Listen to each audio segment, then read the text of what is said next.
Good evening दोस्तों। एक बार फिर से आप सभी का स्वागत है साध्य पीएससी एकेडमी के इस ऑनलाइन ऑफलाइन प्लेटफॉर्म पर। और बिल्कुल आज हम करने वाले हैं कुछ प्रीवियस ईयर क्वेश्चन पेपर जहां से आपके एग्जाम में प्रश्न पूछा गया था। पिछले बार जब आपका एडीओ का एग्जाम हुआ था तो एडीओ के एग्जाम में वो सारा प्रश्न पूछा गया था।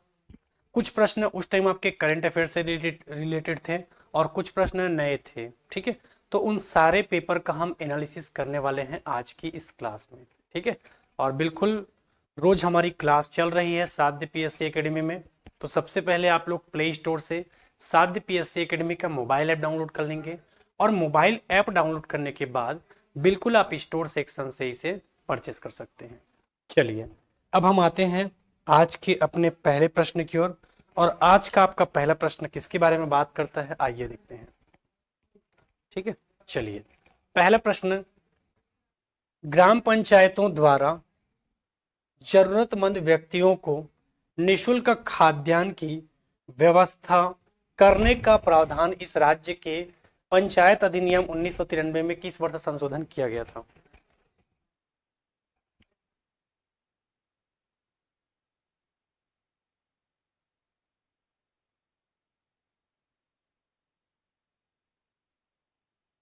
चलिए बताइए इसका आंसर क्या हो जाएगा। ठीक है, तो ग्राम पंचायतों द्वारा जरूरतमंद व्यक्तियों को निशुल्क खाद्यान्न की व्यवस्था करने का प्रावधान इस राज्य के पंचायत अधिनियम 1993 में किस वर्ष संशोधन के तहत किया गया था? ठीक है, पेपर में ये प्रश्न उस टाइम पूछा गया था आपसे। और याद रखना है यहाँ पर एक बात लिखा हुआ है, निशुल्क खाद्यान्न।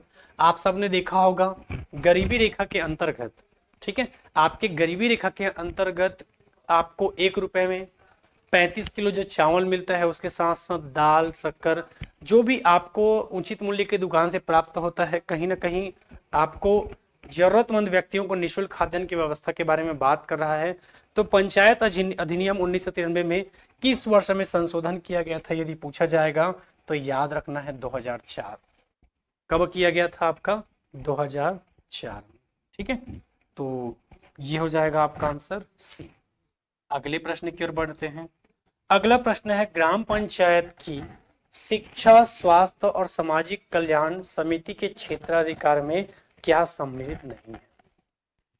अभी हम पंचायतों की समितियों के बारे में पढ़ेंगे कुछ दिनों में, तो वहां पर से आपको फिर ये टॉपिक क्लियर होगा। ठीक है, तो पंचायतों की समितियों के बारे में जब हम पढ़ेंगे तो वहां पर हम देखेंगे कि ग्राम पंचायत की शिक्षा स्वास्थ्य और सामाजिक कल्याण समिति के क्षेत्राधिकार में क्या सम्मिलित नहीं है? शालाओं का निरीक्षण, कृषि, मत्स्य, परिवार कल्याण कार्यक्रम? नहीं, तो होगा क्या?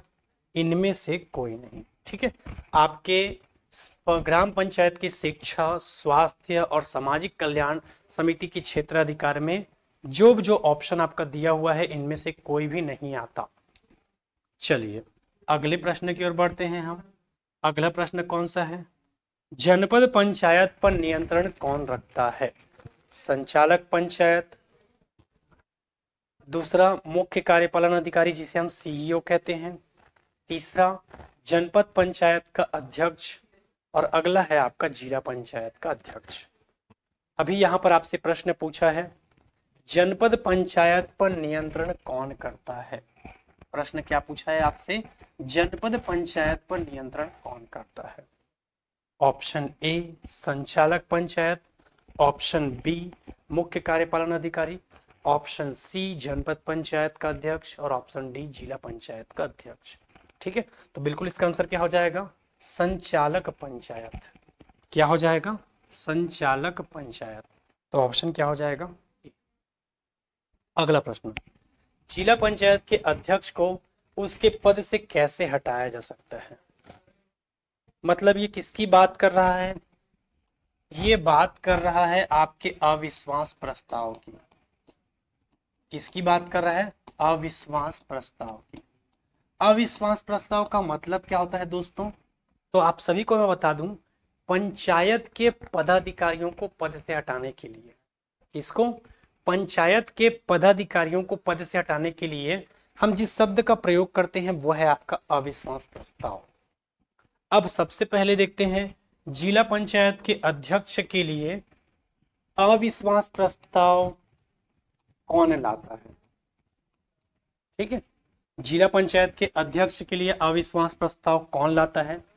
तो याद रखना है जिला पंचायत के निर्वाचित सदस्य। Point to be noted, I am talking about आपका निर्वाचित, मतलब जो चुनाव जीत कर गया है, क्योंकि आपके जिला पंचायत में पदेन सदस्य भी होते हैं। जिला पंचायत में आपके पदेन सदस्य भी होते हैं। आपके जिला पंचायत में पदेन सदस्य भी होते हैं। तो याद रखना है जिला पंचायत के अध्यक्ष और उसके पद को कैसे हटाया जा सकता है यदि बोलेगा, तो याद रखना है आपको अविश्वास प्रस्ताव। याद रखना है अविश्वास प्रस्ताव। कौन? तो जिला पंचायत के निर्वाचित सदस्य। जिला पंचायत के निर्वाचित सदस्य। अविश्वास प्रस्ताव जिला पंचायत के अध्यक्ष के बारे में बात कर रहा है, तो हम कौन सी धारा में पढ़ते हैं? तो एक दिन मैंने क्लास में आपको 7 का पहाड़ा याद करवाया था। 7 या 21, 7 चौक 28 और 7 पंचे 35। 7 या 21, 7 चौक 28 और 7 पंचे आपका 35। 7 या 21, 7 चौक 28, 7 पंचे 35। ठीक है, तो पेपर में यदि पूछा जाएगा तो आप सभी को याद रखना है। क्या चीज याद रखोगे इसमें?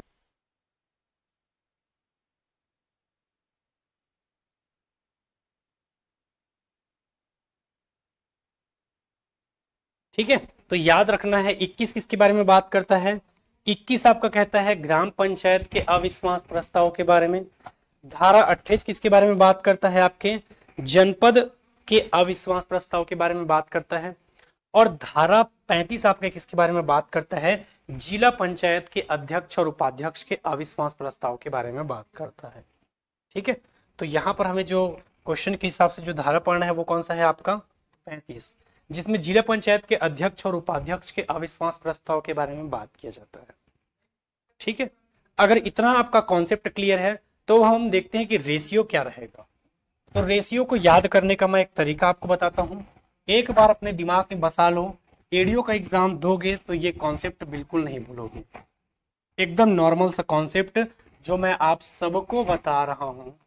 ये कितने अक्षर का शब्द है? कुल। कुल आपके कितने अक्षर का है? तो याद रखना है 2 अक्षर का। कुल आपके कितने अक्षर के हैं? तो याद रखना है 2। तो कुल में क्या होगा आपका? 2। 2 से याद रखना कुल सदस्यों का। ठीक है, जिला पंचायत के कुल सदस्यों के, कुल में आपके 2 शब्द, तो कुल सदस्यों के 2/3 बहुमत से। कुल सदस्यों के 2/3 बहुमत से। ठीक है, पेपर में यदि पूछा जाएगा तो याद रखना है कुल में कितना शब्द है आपका? 2। तो 2 से याद रखना है कुल सदस्यों के 2/3 बहुमत से। कुल सदस्यों के 2/3 बहुमत से। और अगला आपको याद रखना है, यदि आपसे पूछा जाएगा तो क्या चीज याद रखोगे? उपस्थित एवं मतदान करने वालों के। उपस्थित एवं मतदान, एकदम बड़ा बड़ा शब्द दिख रहा है आपको। उपस्थित भी बड़ा और मतदान भी बड़ा। उपस्थित भी बड़ा और मतदान भी बड़ा। ठीक है, उपस्थित भी बड़ा और मतदान भी बड़ा। तो याद रखना है उपस्थित एवं मतदान करने वालों के। उपस्थित भी बड़ा और मतदान भी बड़ा, तो 3/4 बहुमत से पारित होना चाहिए। दोनों में से कोई एक, दोनों करने की जरूरत नहीं है। जिला पंचायत के कुल सदस्यों, कुल मतलब आपका 2, तो 2/3 बहुमत से। उपस्थित एवं मतदान आपको बड़ा बड़ा शब्द दिख रहा है, तो जिला पंचायत के सदस्य, जिला पंचायत के जो सदस्य हैं उनके उपस्थित एवं मतदान करने के 3/4 बहुमत से क्या होता है आपका? पारित होता है। अब इस कॉन्सेप्ट के बारे में यदि आप जानते हैं तो फिर ये क्वेश्चन आपसे बन जाएगा। ठीक है, क्वेश्चन क्या कह रहा है? जिला पंचायत के अध्यक्ष को उसके पद से कैसे हटाया जा सकता है? 3/4 बहुमत से पारित अविश्वास प्रस्ताव से, 2/3 बहुमत से, या साधारण बहुमत से। तीनों में से कोई नहीं होगा। तो आंसर क्या होगा? उपरोक्त में से कोई नहीं। आंसर क्या होगा? उपरोक्त में से कोई नहीं होगा। ठीक है, तो याद रखना है कुल जिला पंचायत के कुल सदस्यों के 2/3 बहुमत से, उपस्थित एवं मतदान करने वालों के 3/4 बहुमत से, उपस्थित एवं मतदान करने वालों के 3/4 बहुमत से आपका क्या होगा, पारित होगा। ठीक है, तो बिल्कुल इसका आंसर क्या हो जाएगा, डी। अगले प्रश्न की ओर बढ़ते हैं हम, इसका आंसर हो जाएगा डी। अगला प्रश्न, इस राज्य के एक ग्राम पंचायत में स्थायी समितियों की संख्या कितनी होती है? चलो बताओ ध्यान से, क्या होगा इसका आंसर?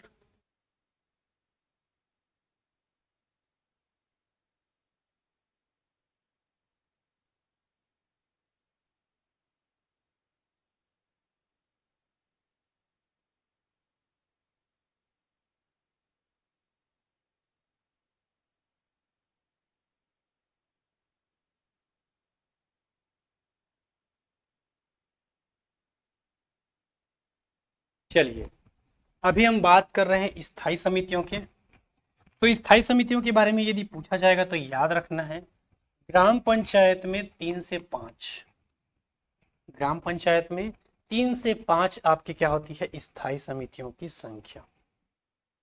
ग्राम पंचायत में स्थायी समितियों के बारे में बात किया जाएगा तो याद रखना है, ग्राम पंचायत में स्थायी समितियों की संख्या कितनी होती है, 3 से 5। अब यहाँ पर 3 भी दिया है और 5 भी दिया है, तो आप आंसर में क्या दोगे, 5। क्योंकि भले क्वेश्चन स्पष्ट नहीं कर रहा है पर आप अधिकतम कितना बना सकते हो, 5। तो आंसर में क्या लेना, 5।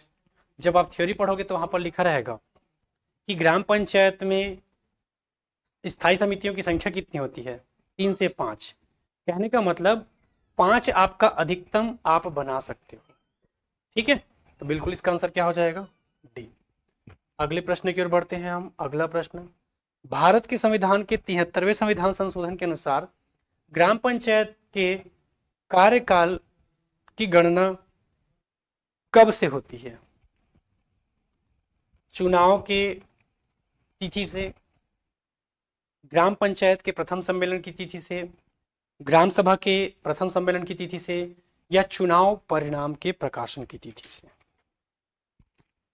चलो जी बताओ क्या होगा।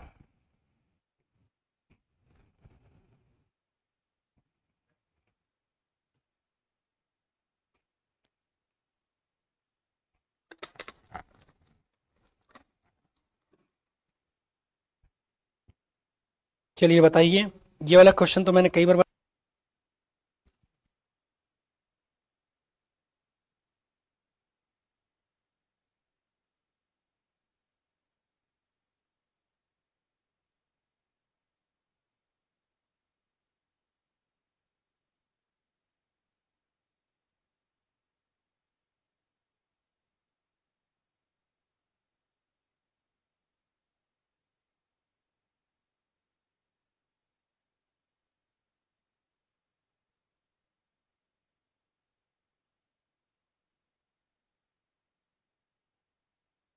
चलिए ठीक है, देखते हैं हम क्वेश्चन। भारत के संविधान के 73वें संविधान संशोधन के अनुसार ग्राम पंचायत के कार्यकाल की गणना कब से होती है? चुनाव की तिथि से? बिल्कुल नहीं। चुनाव परिणाम के प्रकाशन की तिथि से? बिल्कुल नहीं। ग्राम सभा के प्रथम सम्मेलन की तिथि से? बिल्कुल नहीं। बल्कि क्या हो जाएगा, ग्राम पंचायत के प्रथम सम्मेलन की तिथि से।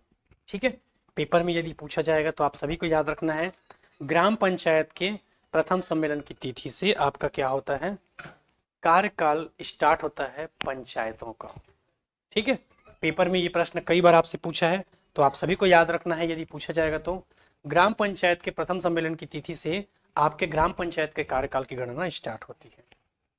अगले प्रश्न की ओर बढ़ते हैं हम। अगला प्रश्न, और बिल्कुल जैसा कि आप देख पा रहे हैं, 3 फरवरी 2025 आपका नया बैच प्रारंभ हो रहा है प्रयोगशाला परिचारक का। और इसके लिए आपको क्या करना होगा, सबसे पहले साध्य पीएससी एकेडमी का मोबाइल ऐप डाउनलोड करना होगा, और मोबाइल ऐप डाउनलोड करने के बाद फिर आप स्टोर सेक्शन से इसे परचेस कर सकते हैं। ठीक है, सबसे पहले आपको साध्य पीएससी एकेडमी का मोबाइल ऐप डाउनलोड करना होगा, और मोबाइल ऐप डाउनलोड करने के बाद आप स्टोर सेक्शन से इसे परचेस कर सकते हैं। ठीक है, बिल्कुल अभी 50% का ऑफर चल रहा है, तो 1499 रुपए में आपको ये कोर्स मिल जाएगा। कुछ भी दिक्कत होगा तो इस नीचे दिए गए नंबर पे आप कांटेक्ट भी कर सकते हैं। चलिए अगले प्रश्न की ओर बढ़ते हैं।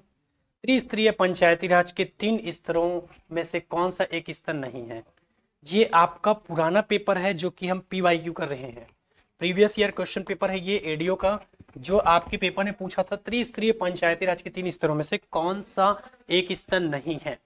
ऐसा बच्चों वाला प्रश्न अब आपके पेपर में देखने को नहीं मिलेगा। ठीक है, एक आध दो देखने को मिल गया तो अलग चीज है, बाकी नहीं मिल पाएगा।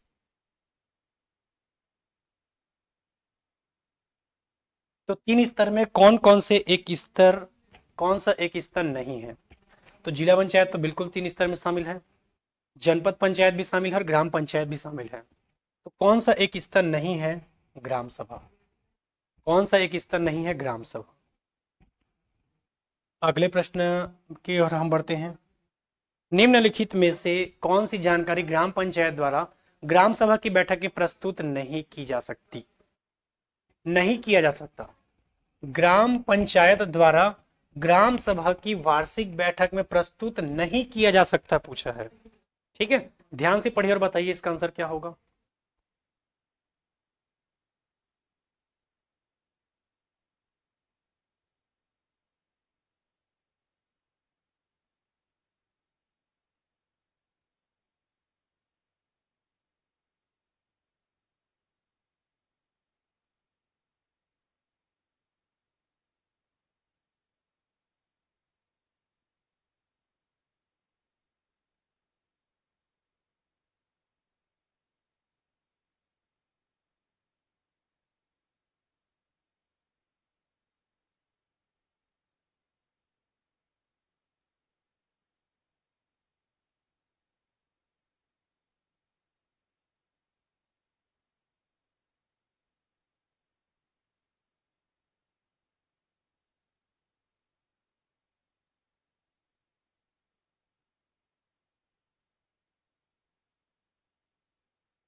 चलिए, तो जानकारी ग्राम पंचायत द्वारा ग्राम सभा की वार्षिक बैठक में प्रस्तुत नहीं किया जा सकता।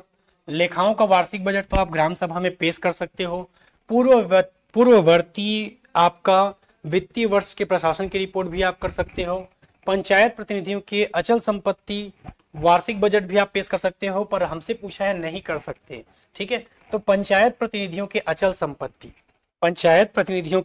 अचल संपत्ति का वितरण आप नहीं कर सकते। ठीक है, तो बिल्कुल कौन सा आंसर हो जाएगा? सी। अगले प्रश्न की ओर बढ़ते हैं। अगला प्रश्न, दो पंचायतों के बीच यदि विवाद की दशा हो तो इनका निपटारा किसके द्वारा किया जाएगा? इनका निपटारा किसके द्वारा किया जाएगा बताइए।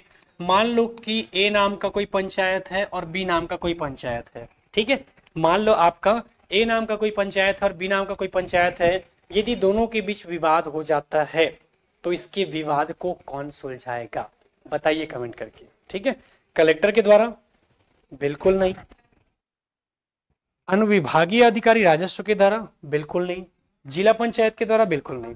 दो पंचायत, ए नाम का एक ग्राम पंचायत है और बी नाम का एक ग्राम पंचायत है। ठीक है, दो पंचायतों के मध्य यदि विवाद हो जाता है, ग्राम पंचायत नहीं कह रहा है ये, ध्यान से समझना, दो आपके ग्राम पंचायत की बात नहीं कर रहा है, दो पंचायतों कह रहा है। हो सकता है वो ग्राम पंचायत और जनपद पंचायत हो सकता है वो जनपद और जिला हो सकता है वो जिला और आपका ग्राम पंचायत हो, उसकी बात कर रहा है। तो दो पंचायतों के मध्य जब विवाद होता है, ठीक है, तो याद रखना है उसका निपटारा किया जाता है राज्य शासन के द्वारा। हो सकता है आपके जिला पंचायत और ग्राम पंचायत के बीच कोई विवाद हो जाए, ऐसे वो अलग अलग पंचायतों के मध्य विवाद की बात कर रहा है, तो वो आपके राज्य शासन के द्वारा क्या होगा? उसका निपटारा किया जाएगा। अगले प्रश्न की ओर बढ़ते हैं। करारोपण एवं लेखा ग्राम पंचायत की किस समिति के क्षेत्राधिकार में आते हैं? करारोपण मतलब ये किसके बारे में बात कर रहा है? आपके टैक्स। चलो जल्दी से बताओ इसका आंसर क्या होगा।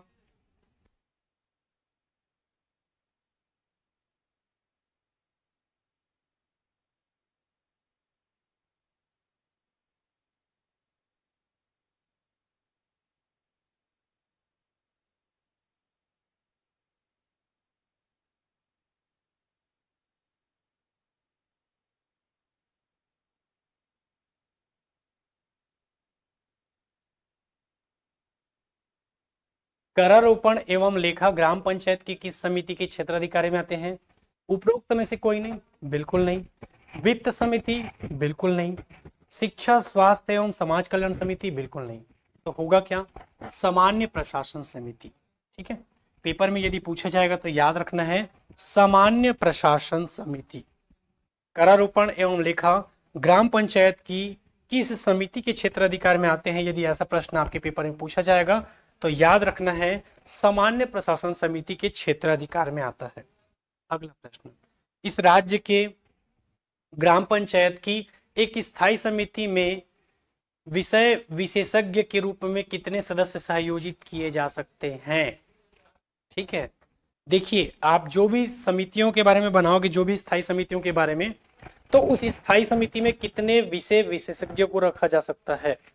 जैसे कि आप गोधन या गौठान समिति का जब गठन करते हैं तो हो सकता है उसमें पशुओं के चिकित्सा की व्यवस्था के लिए आप विषय विशेषज्ञ या डॉक्टरों को रखेंगे। तो वो उसी के बारे में पूछना चाहता है कि ग्राम पंचायत की स्थायी समिति में, ग्राम पंचायत की स्थायी समिति में कितने विषय विशेषज्ञ के रूप में कितने सदस्यों को सहयोजित किया जा सकता है? क्या 3 सदस्यों को? बिल्कुल नहीं। क्या कोई नहीं? बिल्कुल नहीं। 1 सदस्य? बिल्कुल नहीं। तो कितने सदस्य हो जाएंगे आपके? 2 सदस्य। कितने सदस्य हो जाएंगे आपके? 2 सदस्य। इस राज्य के ग्राम पंचायत की एक स्थायी समिति में विषय विशेषज्ञ के रूप में कितने सदस्य सहयोजित किए जा सकते हैं? तो आंसर क्या हो जाएगा? सी। अगला प्रश्न, इस राज्य के ग्रामीण क्षेत्र में सामाजिक सुरक्षा पेंशन स्वीकृत करने का अधिकार किसको है? ऑप्शन ए कलेक्टर को है, ऑप्शन बी जिला पंचायत को है, ऑप्शन सी जनपद पंचायत को है और ऑप्शन डी ग्राम पंचायत को है। चलिए ध्यान से पढ़िए और बताइए इसका आंसर क्या हो जाएगा।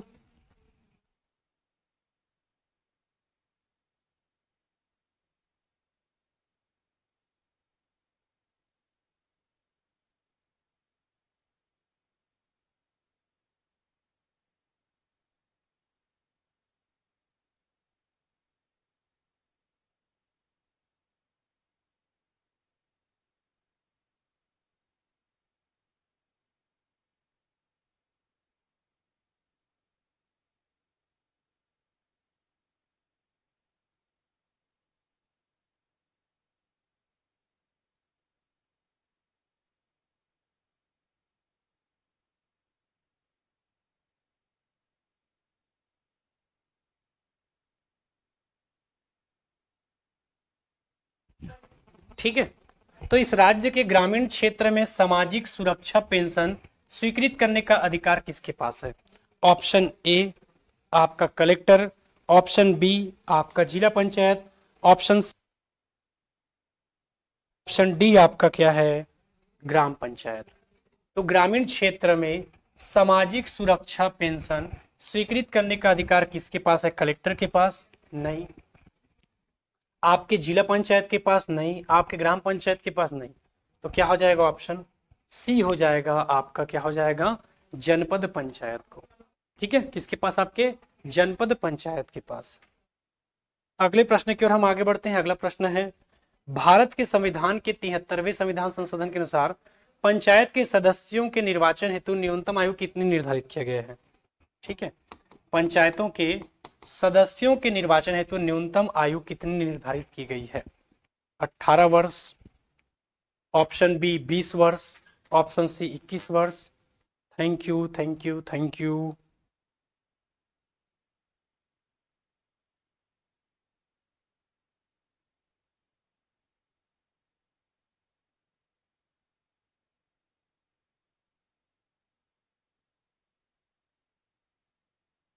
ठीक है, तो भारत के संविधान के अनुसार 73वें संविधान संशोधन के अनुसार पंचायत के सदस्यों के निर्वाचन हेतु न्यूनतम आयु कितनी निर्धारित की गई है? यदि पूछा जाएगा तो याद रखना है 21 वर्ष। क्या है आपका?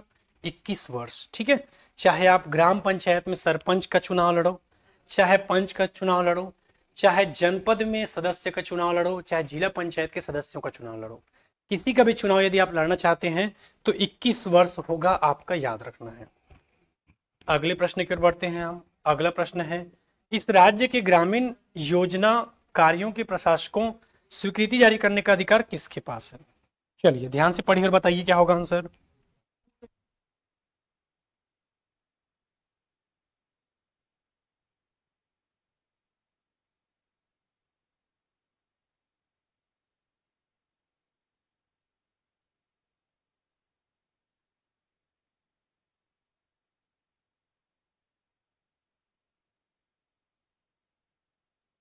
ग्रामीण योजना कार्यों के प्रशासकों को स्वीकृत करने की जारी करने का अधिकार किसके पास है?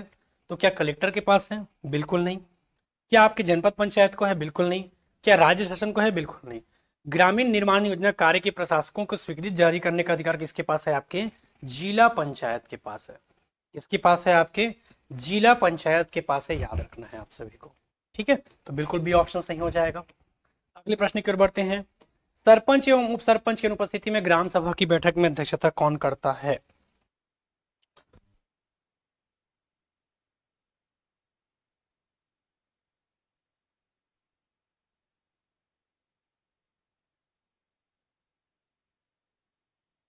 तो याद रखना है, ग्राम सभा की बैठक के बारे में यदि बात करता है, ग्राम सभा की बैठक के बारे में यदि बात करते हैं,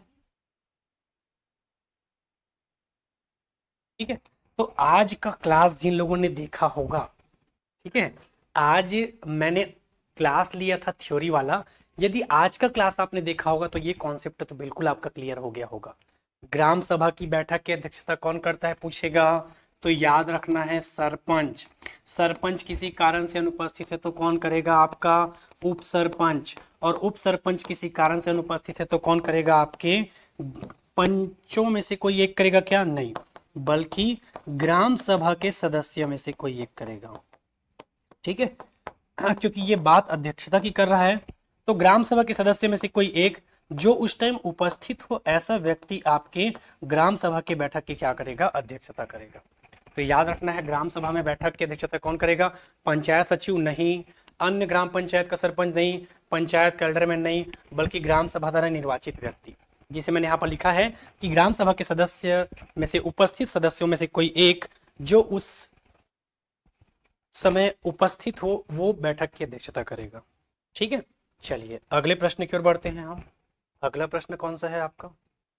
पंचायत सेक्टर का उस योजना का क्या नाम है जिसे व्यावसायिक परिसर अटल बाजार निर्माण का प्रावधान किया गया है? ये उस टाइम के करंट अफेयर का क्वेश्चन है।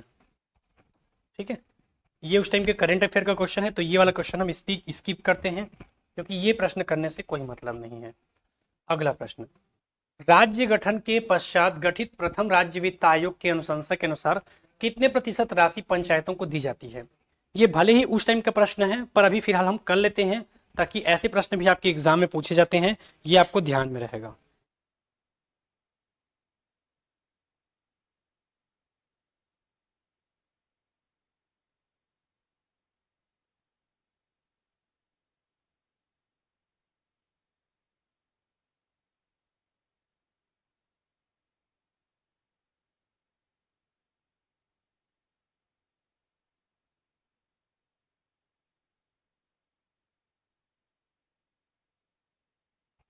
राज्य गठन के पश्चात गठित प्रथम राज्य वित्त आयोग की अनुशंसा के अनुसार कितने प्रतिशत राशि पंचायतों को दी जा सकती है? ठीक है, तो राज्य के कुल राजस्व का 2.91 गलत, 4.79 गलत, राज्य के शुद्ध कर राजस्व का 6.65, बल्कि राज्य के शुद्ध कर राजस्व का 4.79%। ठीक है, तो आंसर क्या हो जाएगा आपका? बी। अगला प्रश्न, और उसके पहले आ चुका है, क्या आप भी बनना चाहते हैं पटवारी? क्या आपके चाचा भी बनना चाहते हैं पटवारी? तो बिल्कुल आपके जो भी रिश्तेदार पटवारी बनना चाहते हैं, बिल्कुल साध्य पीएससी एकेडमी में इसकी क्लास चल रही है। सबसे पहले आपको साध्य पीएससी एकेडमी का मोबाइल ऐप डाउनलोड करना है और मोबाइल ऐप डाउनलोड करने के बाद बिल्कुल आप स्टोर सेक्शन से इसे परचेस कर सकते हैं। ठीक है, तो बिल्कुल आपको नीचे दिए गए नंबर पर कुछ दिक्कत होगा तो बिल्कुल आप कॉल कर सकते हैं। अगले प्रश्न की तरफ पढ़ते हैं। ग्राम पंचायत के कार्यों का सामाजिक अंकेक्षण कौन करता है? ध्यान से पढ़िए और बताइए आंसर।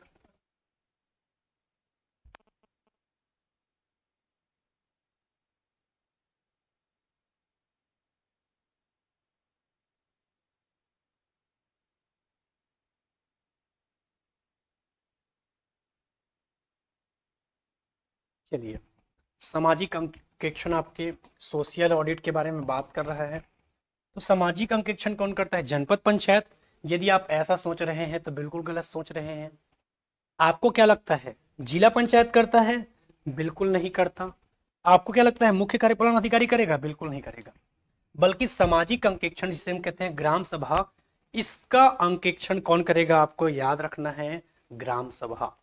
सोशल ऑडिट, समाज का कितना विकास हो रहा है, कितनी चीजें ऊपर नीचे हो रही है, सारी चीजों की जांच करता है ग्राम सभा। अगले प्रश्न की ओर बढ़ते हैं। अगला प्रश्न, इस राज्य के पंचायती राज अधिनियम 1993 की किस धारा में ग्राम पंचायत के पदाधिकारियों को वापस बुलाए जाने के बारे में बात कर रहा है? और मुझे नहीं लगता कि मेरे पढ़ाए हुए बच्चों में से कोई भी इसका आंसर गलत देगा। इसके पहले भी मैंने कई बैच में पढ़ाया है और बिल्कुल वहां पर बच्चों को मैंने अलग अलग तरीके से याद करवाया था। और बिल्कुल बताइए इसका आंसर क्या होगा।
चलिए तो बताइए इसका आंसर क्या हो जाएगा। और जैसा कि मैं देख पा रहा हूं, मैंने थोड़ी देर पहले आपको 7 का पहाड़ा याद करवाया था। 7 या 21, 7 × 4 = 28 और 7 × 5 = 35। धारा 21 किसके बारे में बात करता है? ग्राम पंचायत में सरपंच और उप सरपंच के अविश्वास प्रस्ताव के बारे में। धारा 28 किसके बारे में बात करता है? आपके जनपद के अध्यक्ष और उपाध्यक्ष के अविश्वास प्रस्ताव के बारे में। और धारा 35 आपके जिला पंचायत के अविश्वास प्रस्ताव के बारे में बात करता है, वहां के अध्यक्ष और उपाध्यक्ष का। पर यहां पर लिखा है वापिस बुलाना। वापिस बुलाना को हम क्या कहते हैं? तो आप सभी को पता है, रिकॉल। क्या कहते हैं? रिकॉल। या इसे ही हम क्या कहते हैं? प्रत्यावर्तन। इसे ही हम क्या कहते हैं? प्रत्यावर्तन। वापिस बुलाना या रिकॉल, प्रत्यावर्तन। जब भी आपके पंचायत का कोई पदाधिकारी, ग्राम पंचायत, ग्राम पंचायत का पदाधिकारी यदि कुछ गलत काम करता हुआ पाया जाता है तो हम उसको उसके पद से हटा सकते हैं गुप्त मतदान के माध्यम से, जिसमें आपके पूरे ग्राम पंचायत के लोग, जिन लोगों ने उनको चुना था वही लोग उनको वापस हटाएंगे। दूसरा चीज, रिकॉल या प्रत्यावर्तन के लिए हम धारा पढ़ते हैं, धारा 21 का। ये केवल आपके ग्राम पंचायत के लिए होता है। केवल और केवल किसके लिए होता है? आपके ग्राम पंचायत के लिए। और ग्राम पंचायत में भी केवल दो लोगों के लिए, एक आपके सरपंच के लिए और एक आपके पंच के लिए। एक आपके सरपंच के लिए और एक आपके पंच के लिए। ठीक है, अगले प्रश्न की ओर बढ़ते हैं हम। अगला प्रश्न है, संविधान के अनुसार ग्राम सभा की सही परिभाषा क्या है? चलिए ध्यान से पढ़िए और बताइए।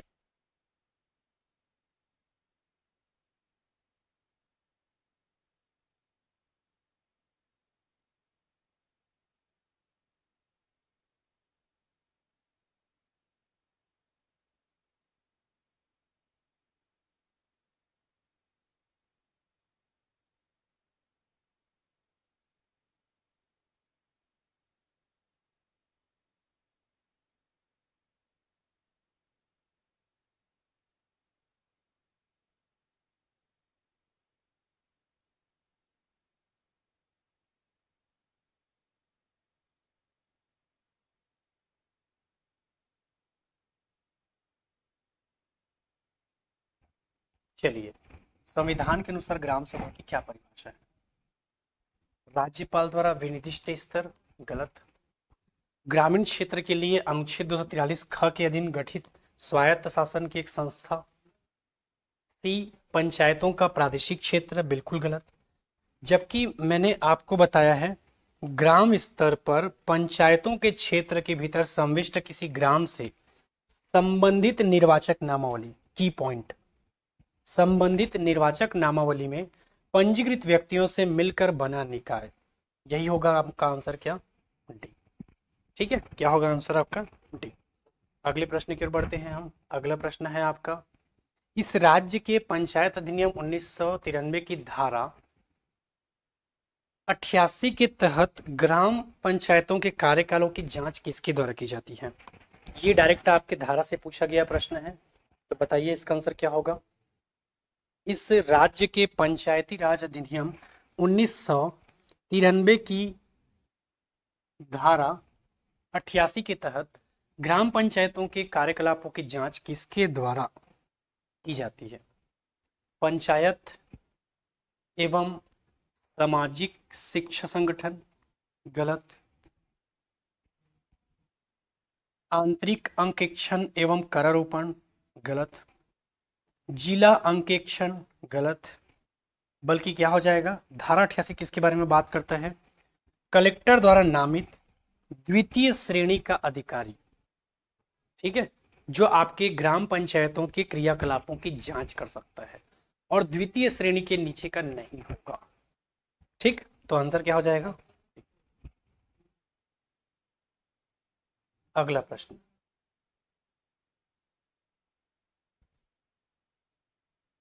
में से कौन सा कृत्य ग्राम पंचायतों के कृत्य में शामिल नहीं है? बताइए।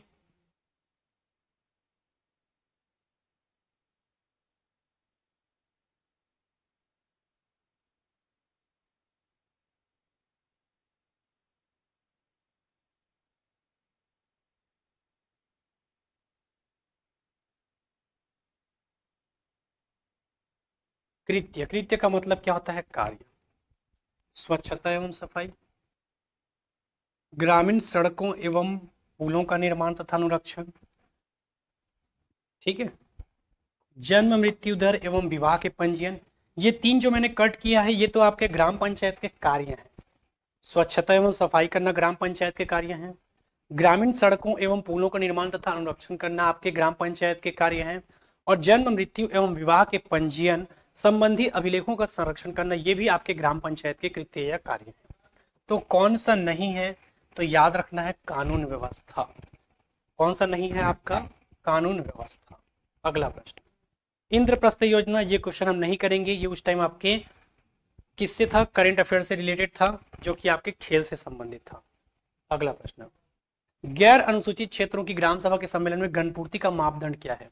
इसका आंसर जो बताएगा वही होगा आज का विजेता। और मैं बिल्कुल देखूं कि मेरे बच्चे कितना आंसर सही कर पाते हैं। मैं देखना चाहता हूं कि कितने बच्चों का ये आंसर सही आता है। चलिए ध्यान से पढ़िए और बताइए क्या होगा।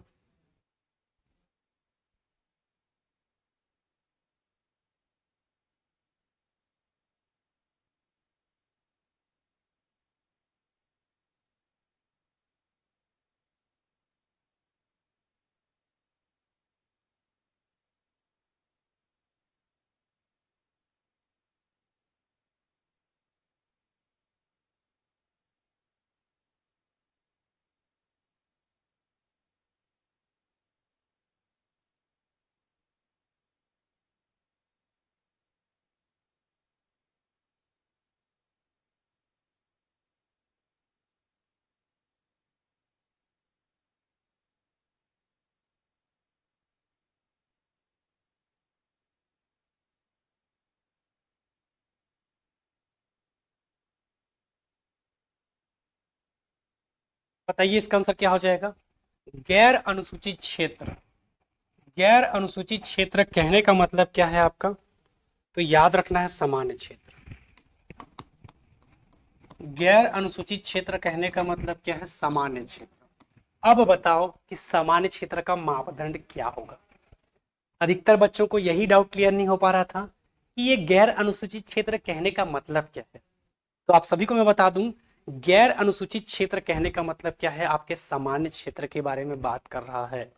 और गणपूर्ति का मतलब क्या होता है, वह कम से कम सदस्य संख्या जिसमें किसी बैठक को स्टार्ट किया जा सके, वह कम से कम सदस्य संख्या जिसमें किसी बैठक को स्टार्ट किया जा सके उसे हम कहते हैं कोरम या गणपूर्ति।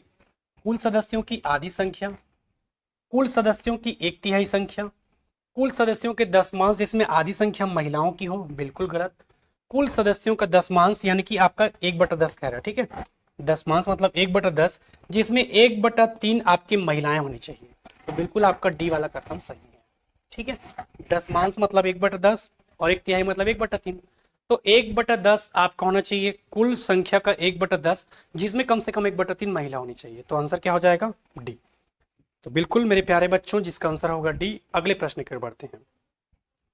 राष्ट्रीय परिवार सहायता योजना के अंतर्गत कौन वित्तीय सहायता प्राप्त कर सकता है, बताइए इसका आंसर क्या होगा, ध्यान से पढ़िए।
चलिए, तो राष्ट्रीय परिवार सहायता योजना के अंतर्गत कौन वित्तीय,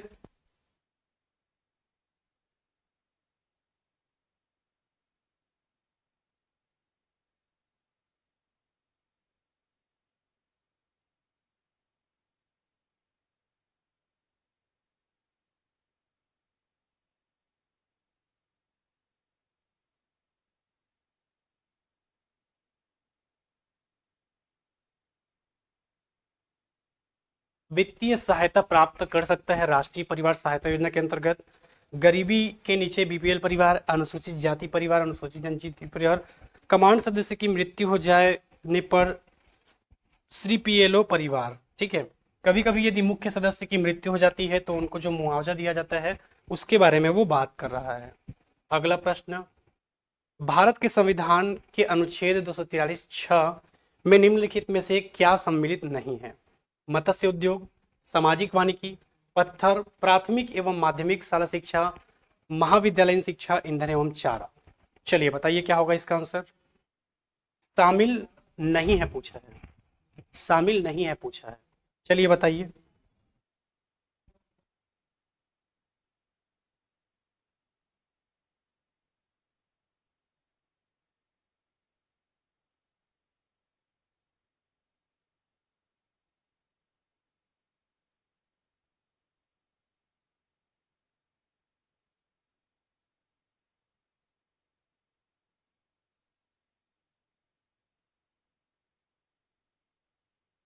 तो याद रखना है 243(6) में निम्नलिखित में से क्या सम्मिलित नहीं है, तो मत्स्य उद्योग तो सम्मिलित है, सामाजिक वानिकी ये आपको सम्मिलित है, पथकर ये आपका सम्मिलित नहीं है, प्राथमिक एवं माध्यमिक शाला शिक्षा ये सम्मिलित है, महाविद्यालयीन शिक्षा ये आपका सम्मिलित नहीं है, ईंधन एवं चारा तो है, ठीक है। तो आंसर क्या हो जाएगा, डी, तीसरा एवं पांचवा, क्या हो जाएगा, डी, तीसरा एवं पांचवा। अगला प्रश्न, इस राज्य के पंचायती राज अधिनियम 1900 तहत किसका प्रत्यक्ष निर्वाचन नहीं होता। मैंने क्लास में अक्सर पढ़ाने के दौरान बताया है कि प्रत्यक्ष क्या होता है और अप्रत्यक्ष क्या होता है, मैंने क्लास में कई बार बताया है आपको, ठीक है। तो प्रत्यक्ष का मतलब क्या होता है, तो याद रखना है प्रत्यक्ष का मतलब ये होता है जिसे हम अपने मतदान के माध्यम से डायरेक्ट चुनते हैं, और हम अपने मतदान के माध्यम से डायरेक्ट चुनते हैं किसको किसको, सरपंच को, पंच को और जनपद के सदस्य को डायरेक्ट हम अपने मतदान के माध्यम से चुनते हैं तो इनका मतदान क्या कहलाता है, प्रत्यक्ष मतदान। पर इसमें पूछा है नहीं होता, पूछा है इसमें क्या पूछा है, नहीं होता है पूछा है, तो फिर आंसर क्या हो जाएगा, आपको याद रखना है उप सरपंच। इस राज्य के पंचायती राज अधिनियम 1993 के अनुसार निम्न में से जिसका प्रत्यक्ष निर्वाचन नहीं होता वो कौन सा है, आपका उप सरपंच है। ठीक है, अगले प्रश्न की ओर बढ़ते हैं हम। अगला प्रश्न, इस राज्य के पंचायती राज अधिनियम 1993 में राज्य गठन के पश्चात अभी तक कितने संशोधन हुए हैं। ये उस टाइम का प्रश्न है और उस टाइम आपका जो आंसर लिया गया था, तो फिलहाल हम ये वाला भी आंसर स्किप करते हैं। ठीक है, मैं अभी वर्तमान तक आपको बताऊंगा क्योंकि लेटेस्ट अभी आपका आरक्षण में भी संशोधन हुआ है और कुछ कुछ चीजों में और हुआ है, वो सारी चीजों को मैं एक साथ बताऊंगा। पर ये जब पेपर में उस टाइम पूछा गया था उस टाइम तक 3 हुआ था, पर अभी आपका अब बढ़ चुका है। ठीक है, उस पर हम अलग से वीडियो बना के बात करेंगे। जनपद पंचायत में कितने निर्वाचन क्षेत्र होते हैं, और मुझे नहीं लगता इसका आंसर कोई गलत करेगा। ग्राम पंचायत में मिनिमम 10, जनपद पंचायत में मिनिमम 10, जिला पंचायत में मिनिमम 10, ग्राम पंचायत में आपका मैक्सिमम 20, जनपद में आपका 25 और जिला में आपका 35। तो जनपद पंचायत की बात कर रहा है तो मिनिमम 10 और अधिकतम आपका 25। ठीक है, तो आंसर क्या हो जाएगा, ए। अगले प्रश्न की ओर बढ़ते हैं हम। अगला प्रश्न, इस राज्य में वर्तमान में कितने जिला पंचायत है। तो ये उस टाइम का क्वेश्चन है, पर अभी वर्तमान के हिसाब से यदि बात करोगे तो वर्तमान में आपके पास 33 जिला पंचायत है। कितने जिला पंचायत है पूछेगा तो याद रखना है 33 आपके क्या हैं, जिला पंचायत है।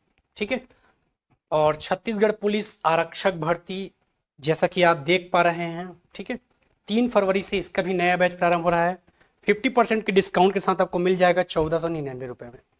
सबसे पहले आपको साध्य PSC एकेडमी का मोबाइल ऐप डाउनलोड करना होगा और मोबाइल ऐप डाउनलोड करने के बाद आप स्टोर सेक्शन से इसे परचेस कर सकते हैं। ठीक है, कुछ भी दिक्कत होगा तो आप इस नीचे दिए गए नंबर पे कांटेक्ट भी कर सकते हैं। और यदि आप एडीओ की क्लास करना चाहते हैं तो एडीओ की क्लास मात्र 2500 रुपए में आपको मिल जाएगा। इसके लिए भी सेम प्रोसेस, सबसे पहले आपको साध्य PSC एकेडमी का मोबाइल ऐप डाउनलोड करना होगा और मोबाइल ऐप डाउनलोड करने के बाद फिर आप स्टोर सेक्शन से इसे क्या कर सकते हैं, परचेस कर सकते हैं। ठीक है, बाकी कुछ भी दिक्कत होगा तो आप इस नीचे दिए गए नंबर पे कांटेक्ट कर सकते हैं। ठीक है, और बिल्कुल ऐसे ही हम रोज आपके लिए MCQ का सेशन लाते रहेंगे, तो बिल्कुल आप सभी चैनल को सब्सक्राइब करके रख लेंगे तभी, ताकि जब भी आपका MCQ स्टार्ट हो तो आपसे ये क्वेश्चन जो चल रहता रहेगा वो आपको मिल पाए। ठीक है, चलिए तो फिर से मिलेंगे कुछ और नए नए तथ्यों के साथ। तब तक के लिए धन्यवाद। जय हिंद, जय भारत, जय छत्तीसगढ़।